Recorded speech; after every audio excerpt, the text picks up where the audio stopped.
Today we'll be talking about how to benefit the most from fibromyalgia support groups. We all know how challenging fibromyalgia can be, particularly for the patients and their loved ones. The average patient who has fibromyalgia struggles a lot with so many things, and basic activities of daily living can be quite distressing. Now, along this journey, there can be a lot of turmoil and difficulties, but finding a place in a good support group can be quite helpful for many of these patients. And how to get the best out of these groups will be touched in today's discussion. And we're going to focus primarily on online support groups today, given that the world has changed so much and many patients with fibromyalgia are able to interact with other people across the globe with the same condition without necessarily having to physically appear in the same room together with other people. Let's go. First, let's talk about the benefits in participating in a support group for fibromyalgia. Now, this condition can be very frustrating and the journey can be lonely for the average patient. Not having anybody else around who understands what the patient is going through can be a potential source of frustration for the patient. Therefore, having the privilege to share insights into what they're going through and skills and techniques by which other people have managed to cope better with some conditions and the manifestations of their fibromyalgia could benefit patients with fibromyalgia. And this is oftentimes a good motive for participating in such support groups. Another important factor is the fact that depression can be a major component of fibromyalgia. There are many patients that struggle with depression at the same time, and going this journey alone without having people to rub minds with can be particularly challenging.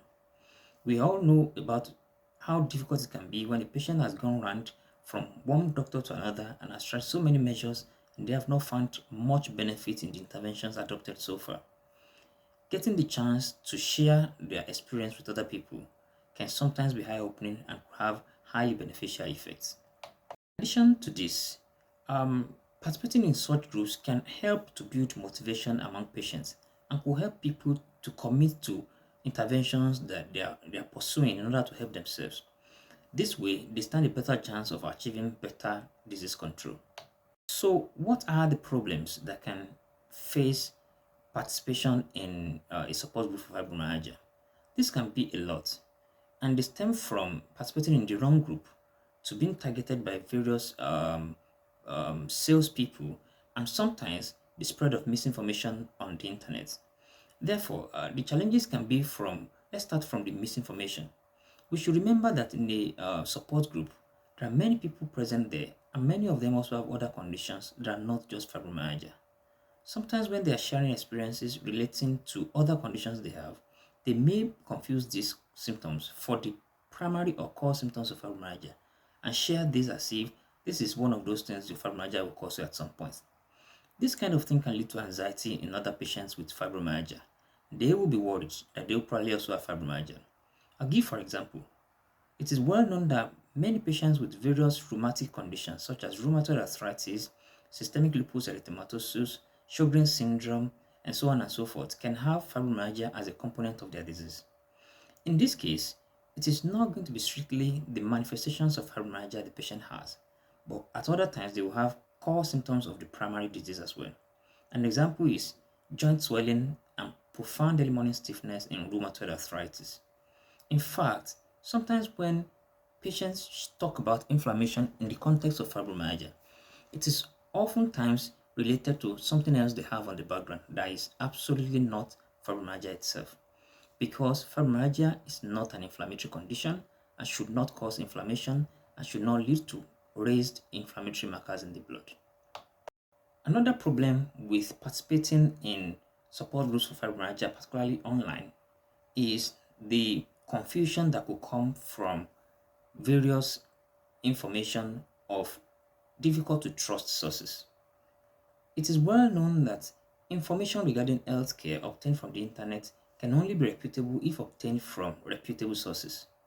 Now, all too often nowadays, there are various sources which could stem from patients sharing their own personal experience or individuals narrating the experience they have gathered by just watching a close family member of theirs who suffers with the condition. And they go as far as drawing conclusion which is far-reaching concerning a disease and presenting it as if these are authorities in those conditions. It can all too often be potentially confusing for other people that are listening, and trusting these pieces of information too much can be a risk for the patient. Therefore, this could be another potential harm in participating or paying too much attention to things that are shared in certain support groups, especially if the source or the moderation of the support group is not the most ideal. Another particular problem which can happen in support groups of fibromyalgia is the spread of negativity. Sometimes, due to how overwhelming this condition is, some patients who are already struggling with a lot can come to pour down all that is bothering them in their mind. Sometimes this could lead to a chain of events with one person pouring a lot, followed by the next person and the next person. If not moderated properly, these support groups could be seen as a place where negativity is dumped. Sometimes people see themselves as attendees in a place where we all mourn to each other.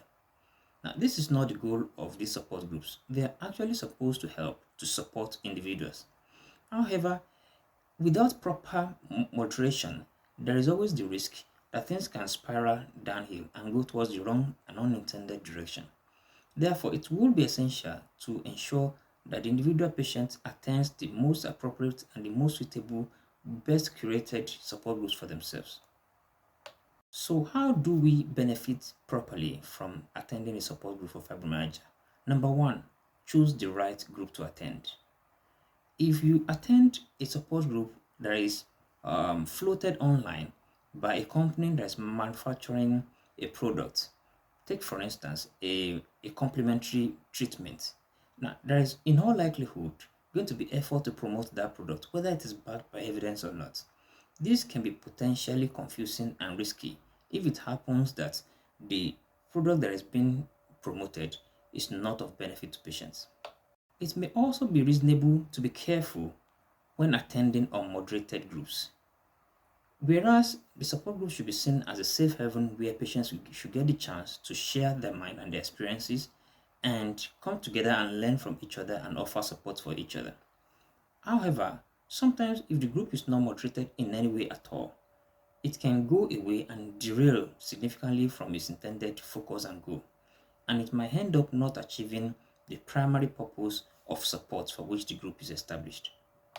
For this reason, it might be worthwhile to be careful with unmoderated groups where anybody can show up and share anything, including unverified pieces of information regarding the care and the management of their condition.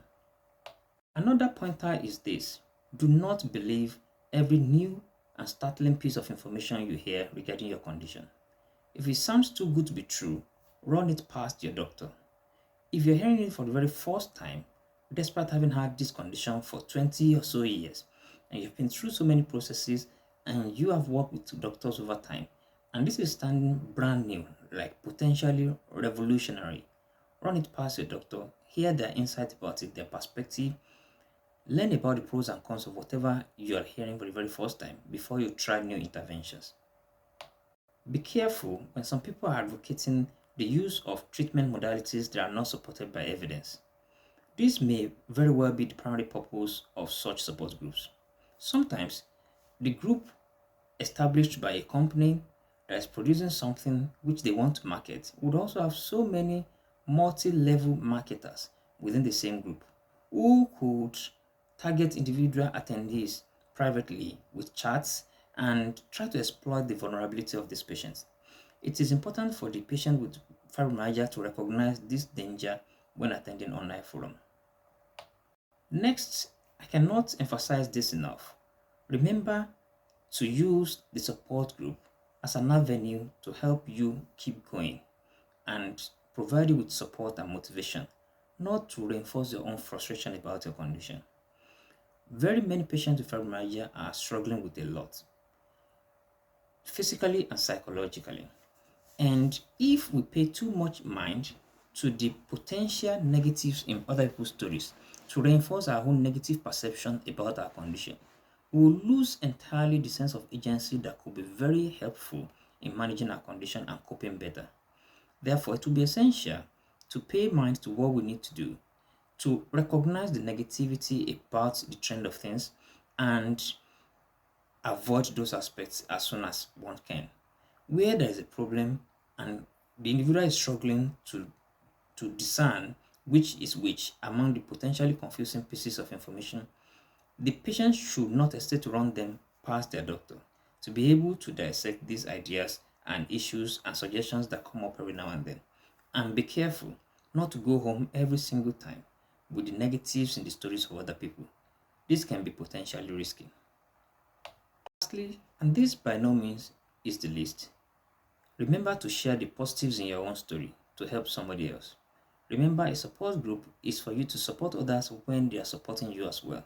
It is like teamwork. People come together to share ideas with the hope that others can learn from them and others can find support. When you have made some progress, it could very well be something that could benefit somebody else when you share them. And do not forget, not everybody attending a fibromyalgia support group has just fibromyalgia. So when they are talking about so many issues people have, a huge proportion of those issues might have nothing to do with their fibromyalgia. Thank you very much for listening. And if you enjoyed these discussions and we're going to do a lot more, please do not hesitate to like my channel and to subscribe. Hopefully, you get a lot more useful information from subsequent and the already done videos. Thank you.